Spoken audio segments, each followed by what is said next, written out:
Good morning, everybody. President Zaltos, distinguished ambassadors, colleagues. It's a true pleasure to be here with you this morning. Let me thank the Latvian Embassy, Master Mitrovic, and the U.S. Baltic Foundation for hosting everyone here this morning.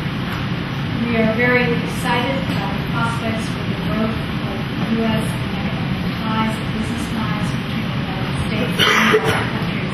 We look forward to very productive discussions this morning.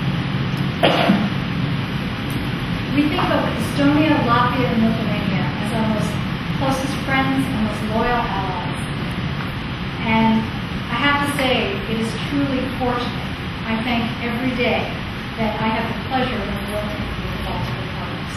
There are few countries in the world that are as pro-American and few governments that share the same worldview so closely with the United States as do the three Baltic nations. For those of you who may be newcomers to this region, I believe you will find that all three countries offer a truly warm welcome to American business persons, just as they do to the many American tourists that visit their region. After nearly 20 years, the Baltic states have regained their hard-won freedom, and we're celebrating this year the 5th year anniversary of their joining NATO and the European Union.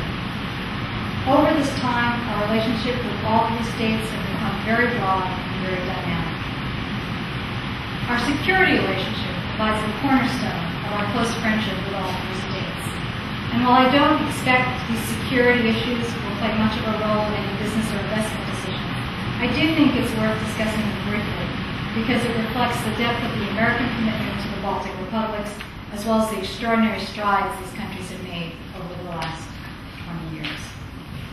Our security relationship with the Baltics is defined by Article 5 of the North Atlantic Treaty Organization Charter, which is absolutely unambiguous. It pledges all NATO member states to the mutual defense of each other. NATO Article 5 is the strongest possible guarantee of Baltic security, a pledge of American and Allied support, and it is certain. Our security relationship with the Baltics, however, is a two-way street. Just as we are committed to Baltic security, the Baltic states are committed to the collective security of the NATO alliance. In other words, as members of NATO, Estonia, Latvia, and Lithuania have become providers of security. Having fought to earn their own freedom, Estonia, Latvia, and Lithuania now work to pass on the gift of freedom to others, which is an important measure of the distance these countries have traveled in a very brief period of time. Nowhere is this more apparent than in Afghanistan, where each of the Baltic nations has been a generous contributor to the NATO mission there. Estonia and Latvia each have approximately 150 troops deployed, while Lithuania has 205 soldiers, 130 of whom form a Lithuanian-led provincial reconstruction team. The United States greatly appreciates the Baltics' continued participation in these ongoing operations and their political commitment to deploy soldiers outside their borders. For few people understand, as the Balts do, that freedom has a price. Soldiers from each of the Baltic countries have paid the ultimate price in our shared effort to bring freedom and prosperity to Afghanistan. Just 2 weeks ago, 2 Latvian soldiers lost their lives with 3 American troops while fighting Taliban insurgents. We mourn the loss of these brave Latvian and American soldiers, just as we mourn the loss of all the NATO soldiers that have died fighting in these efforts to bring freedom and prosperity. As members of the European Union, the Baltic states have also demonstrated leadership and commitment to the spread of democracy in their own region and beyond, through active promotion of the EU neighborhood policy and the recent creation of the Eastern Partnership, which was launched on May 7th. Using the expertise they earned through their own democratic transitions, these countries have been providing both financial assistance and technical advice to countries such as Ukraine, Moldova, and Georgia, helping those countries to build a better future and creating a more stable Europe for all. Turning to economics, as has been touched on many times already this morning, after years of rapid growth, all 3 of the Baltic countries have been hit very hard by the global economic crisis. And even while we are confronting our own serious economic woes here at home, we've been supporting the efforts of all 3 to overcome the current crisis. We strongly supported the decision of the International Monetary Fund to provide financial assistance to Latvia, and we encourage the government to stay the course of economic reform that's been outlined by the International Monetary Fund and the European Union.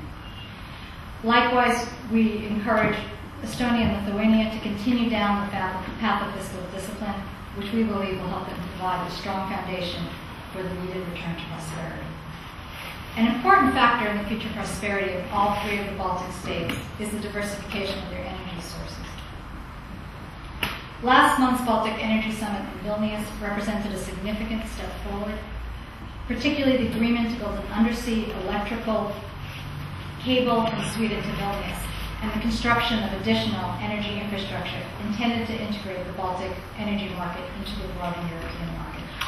We believe U.S. companies have the technology and experience to make an important contribution to the diversification of Baltic energy sources and stand ready to do what we can to encourage the participation of U.S. businesses in this important effort.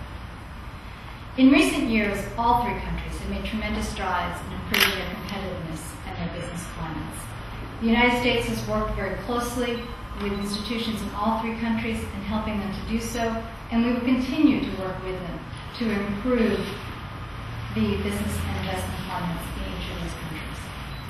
One final point that's also been touched on several times, but I think is very important to underscore is a measure of progress of how our Baltic allies have, made, as well as a promise of our future ties. It's the admission of all three countries to the visa waiver program last November. Only 35 countries worldwide qualify to be in the visa waiver program. The entry of Estonia, Latvia, and Lithuania is a strong sign of the confidence we have in their key law enforcement institutions and their governments, and the ability of these governments to rise to challenges that may come to face them. Easier travel between the Baltic countries and the United States will increase personal and cultural ties, and we believe also business ties, as it facilitates the environment and the travel between businessmen on both sides of the Atlantic. You should see it as a vote of confidence in the future of Baltic-American relations. In closing, despite the current economic challenges, the United States remains very optimistic about the future of the Baltic republics. We strongly encourage you to consider doing business there, and we look forward to very productive discussions today. I wish you all very well, and thank you very much.